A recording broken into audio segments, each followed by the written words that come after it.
Hello everyone, my name is the Theoretical Psychoanalyst. Today I want to address an opinion I saw in a YouTube video. The person who made this remark is known as PSA Sitch from the YouTube channel The Sitch and Aadam Show. The remark was about another YouTube commentator known as Tim Pool. Tim Pool is a journalist and commentator who is best described as an anti-woke journalist with centrist leanings who focuses his reporting primarily on the radical left wing inside the United States of America. In the clip, PSA Sitch asserts that if Tim Pool truly believes in fighting back against a corrupt media, it makes him worse than if he's just doing what he's doing for views and an attempt to gain power. The topic first begins with a discussion of people and why they do what they do as political thought leaders. In their conversation, they begin by discussing the philosophy of you can't do good in the world until you've amassed enough power to do so, as well as the idea of once you've branded yourself a certain type of content, you are locked in as that. Adam Friended then brings Tim Pool into the conversation by saying Tim Pool has so much power to do good in the world because of his popularity.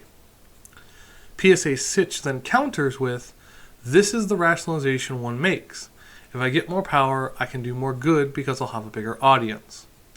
So I'm going to start selling out my morals, I'm going to give one-sided takes, or I'm going to be like Vosh and say very controversial and hyperbolic things to draw attention to myself. Then they say one day, when I have a large enough audience, I'm going to change. I'm going to impart my wisdom and impart some goodness into the world, and I'm going to get the audience to change.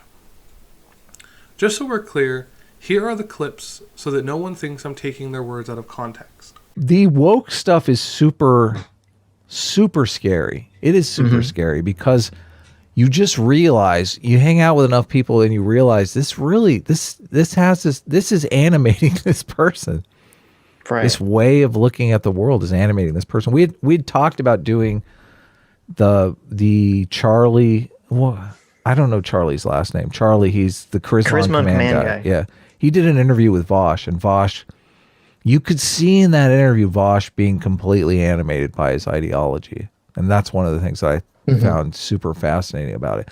But at the same time, you could see Charlie being totally animated by his philosophy. And they have a conflicting philosophy in that, you should always do good in the world. That's kind of Charlie's philosophy. I think Vosh is a little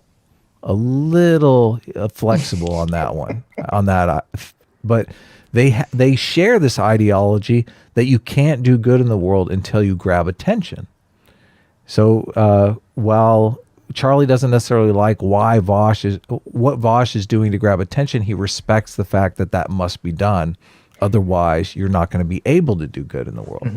So, and you and I are the perfect examples of how conflicted we are. Like, if we had, Tim has so much power to do good in the world, far more than us because of his popularity. But he doesn't, though.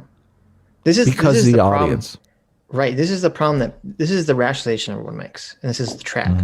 They say, if I get more power, I can do more good because I'll have a bigger audience. And so they'll say, okay, well, I'm going to start selling out my morals, right? I'm going to give one-sided takes, or I'm going to be like Vosh. I'm going to say like very controversial, hyperbolic things in order to draw attention to myself, et cetera, et cetera, et cetera. And you say, okay, one day when I have a large enough audience, I'm going to change, right? I'm going to impart my wisdom, impart the goodness into the world to them, and I'm going to get the audience to change. But that change never occurs because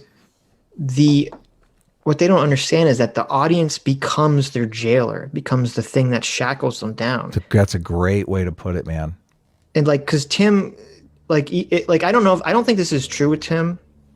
I think it is true with Vosh. I don't think Tim has made this idea. I think Tim's consciously trying to improve his thread the needle.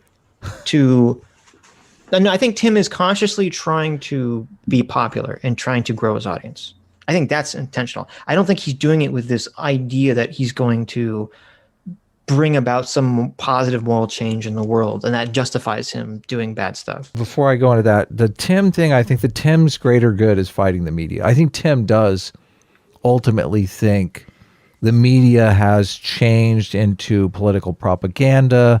We need a functioning media. I think Brett Weinstein would agree on it, on If that with that's what he Tim. believes, I think that makes Tim look so much worse. I don't think that's what he believes, but if it does, that makes him look so much worse.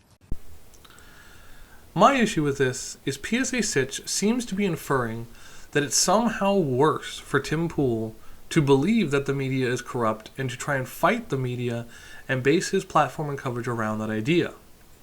He also seems to infer that the idea of to lie and manufacture outrage for power until you have large enough swaths of influence to then try to change others' minds is a somehow better principle than that of I believe the news institutions are corrupt and essentially media propaganda, and I want to fight that. We need a functioning media, and I'm going to fight for that with my influence, which is what Adam Friended asserted. If we boil down these two positions, we are left with the very basics being, it is better to achieve power by negative means if that power does good in the end, versus it is better to stand for what you believe even if that means you don't get as much power in the end. Any good you do on the way is better than achieving that good through false pretenses.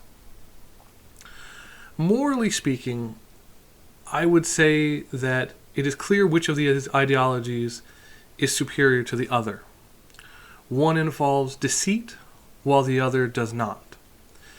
Both may involve some forms of outrage and performance, but I think one clearly is much worse at it. Sitch even goes on to admit that the first ideology of achieving popularity by any means to then change the other's minds is both a trap and a bad idea.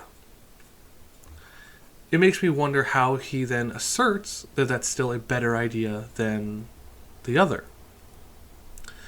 In closing, I think we shouldn't assign so much negative attribution to others and their beliefs, even if they are different from ours. As always, my friends, may love guide your heart, wisdom your mind, and intelligence your actions. Take care, and I will see you next time.